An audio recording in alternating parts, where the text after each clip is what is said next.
এই যে ভিডিওটা দেখতেছেন, এটা আপনার টাঙ্গাইলে এই ঘটনাটা ঘটেছে। বিএনপির নেতাকর্মীরা মায়ের বয়সী এই মহিলাকে হেনস্থা করেছে, তার বোরকা ধরে টান দিয়েছে, গায়ে হাত তুলেছে, তার হিজাব ধরে টান দিয়েছে।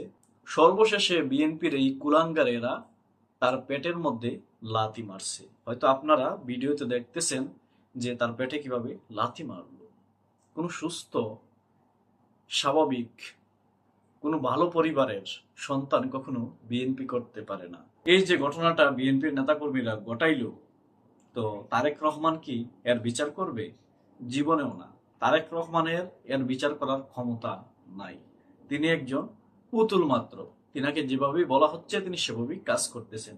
এবং তিনি যে বক্তৃতাগুলো দিচ্ছেন, আমার মনে হচ্ছে এই বক্তৃতাগুলা তিনার নিজেরও না, কেউ লিখে দিচ্ছে স্ক্রিপ্ট, তিনি তা পড়তেছেন।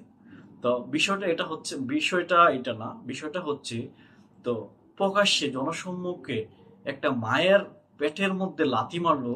এখানে আশেপাশে শত শত মানুষ ছিল, কেউ কি সামান্য একটু প্রতিবাদ করতে পারলো না?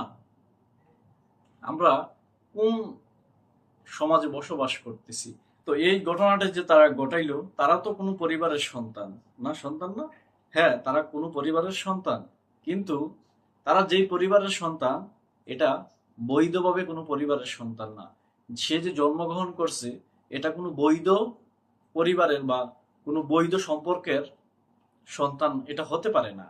কারণ সে একটা মায়ের বয়সী মহিলার পেটে লাথি মারছে। কারা এই কাজগুলো করতে পারে? যারা পিতৃ পরিচয়হীন, জারজ সন্তান, তারা এই কাজগুলা করতে পারে। কোনো জারজ সন্তান না হলে এরকম কাজ করতে তার 1000 বার চিন্তা করবে, 1000 বার চিন্তা করেও সেই কাজটা করতে পারবে না। তো এই ছেলের পরিবারটা কোথা থেকে উঠে আসছে? হয়তো ওই পরিবারের তাকে যারা জন্ম দিয়েছে তারাও হয়তো আবার এ অবৈধভাবে জন্ম নিয়েছিল। তাদের ওই যে তার যে মা বাবা আছে না, তাদেরকেও তাদের মা বাবারা অবৈধভাবে সম্ভবত জন্ম দিয়েছিল।